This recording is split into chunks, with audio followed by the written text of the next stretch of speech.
ঠান্ডা ঠান্ডা এরকম এক বাটি আম ক্ষীর থাকলে সেই দিনটা বেশ ভালো যায়। তবে এরকম আম ক্ষীর কিন্তু আম থাকতে থাকতে বানিয়ে নিতে পারো।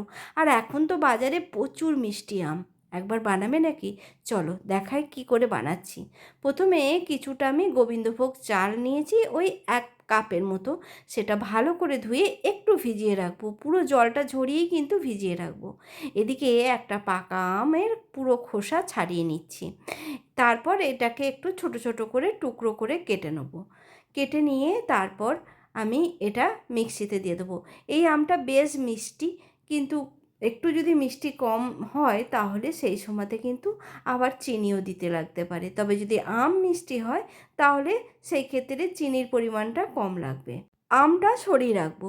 এবার একটা মিক্সিং জারের মধ্যে যে চালটা আমি ধুয়ে রেখেছিলাম, গোবিন্দভোগ চালটা, জলটা বেশ ঝরে গেছে, মানে শুকিয়ে গেছে। এবার এটা আমি মিক্সিতে দিয়ে জাস্ট একবার শুধু ঘোরাবো, খুব বেশি না, একদম গুঁড়ো করে নেবো না।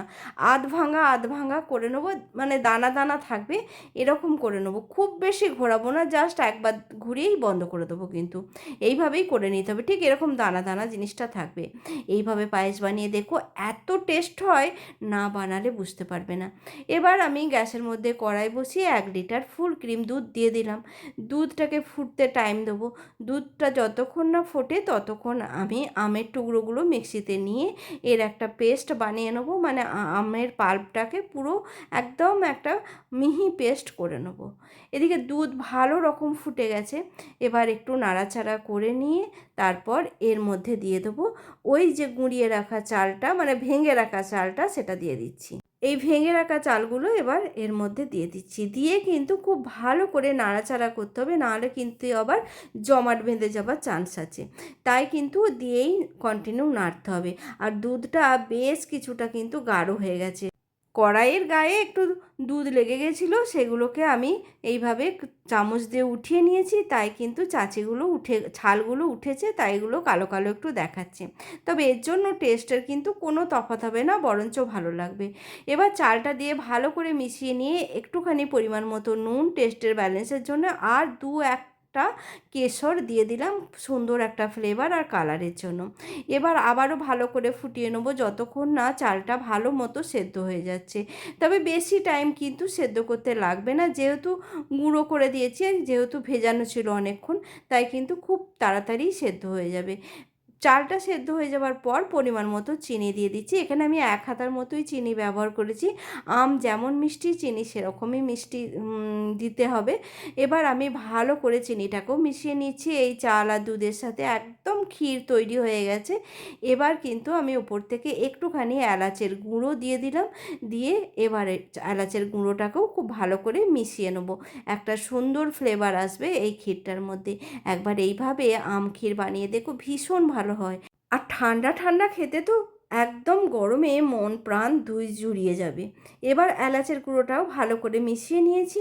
ব্যাস, তারপরে কিন্তু গ্যাসটা বন্ধ করে দেবো, একটুখানি ফুটিয়ে নেবো, নিয়ে তারপর গ্যাসটা বন্ধ করে দিয়ে একদম এটাকে ঠান্ডা করে নেবো। মানে হালকা গরমও রাখবো না, পুরোপুরি গ্যাসের মধ্যেই বসানো থাকবে। পুরোপুরি এটাকে ঠান্ডা করে নেবো। তারপর কিন্তু আমি যে আমের পেস্টটা বানিয়েছিলাম সেটাকে এর মধ্যে দিয়ে দিচ্ছি। একদম ঠান্ডা হয়ে গেছে, তার জন্য কিন্তু ক্ষীরটা বেশ জমে গেছে। এর থেকে বেশি জমাবো না, কারণ আমের পাল্প দিলে এটা আরও কিছুটা পাতলা হয়ে যাবে। এবার আরেকটু নাড়াচাড়া করে নিয়েছি। এবার আমের পাল্পটাকে দিয়ে খুব ভালো করে মিশিয়ে নিতে হবে। বেশ কিছুটা সময় ধরে কিন্তু মিশিয়ে নেব। একদম ঠান্ডা করার পরই কিন্তু আমের পাল্পটা দিয়েছি, নাহলে আবার কেটে যাবার চান্সও থাকতে পারে। যাই হোক, ভালো করে আমের পাল্পটাকে মিশিয়ে নেব। তার ফলে কিন্তু এই ক্ষীরটা যতটা জমাট বেঁধেছে এটা একটুখানি নরম হয়ে যাবে, ভালোই নরম হয়ে যাবে। একদম আম ক্ষীর রেডি হয়ে গেছে।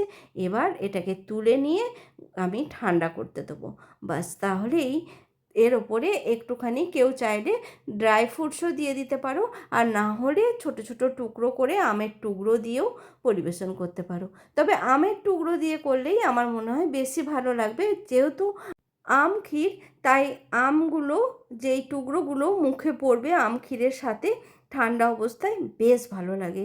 তোমরা একবার এভাবে বানিয়ে দেখো, এবং কেমন লেগেছে করার পর সেটাও কিন্তু কমেন্টে জানাতে কেউ ভুলো না।